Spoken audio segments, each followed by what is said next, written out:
It's not great that there are already so many Pixel 3 and Pixel 3 XL problems to begin with, but at the very least, quite a few will be addressed in an upcoming update. These include random notches appearing on the screen. Enabling developer options on your device lets you add software notches in random locations like the top right corner and at the bottom of the screen. However, it's a big problem when these notches start to appear randomly along the side of the screen. A reboot fixes the issue temporarily, but an upcoming software update will bring a more permanent fix. Videos played on YouTube in landscape appear off-center. This isn't a major issue but does look really bad. A fix for this problem should be available soon via an update for the YouTube app.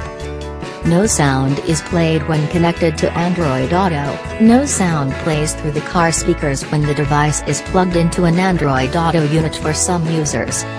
No HDR with Netflix. While the Pixel 3 XL is capable of playing HDR content, users don't have access to such content on Netflix.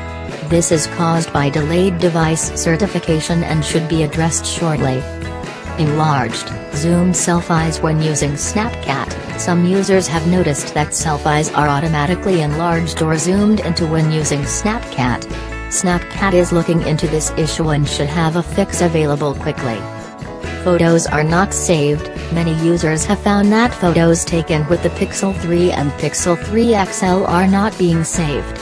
Older generation Google flagships face this issue as well, but it looks like a fix is finally in the works. It's not great that there are already so many Pixel 3 and Pixel 3 XL problems to begin with, but at the very least, quite a few will be addressed in an upcoming update.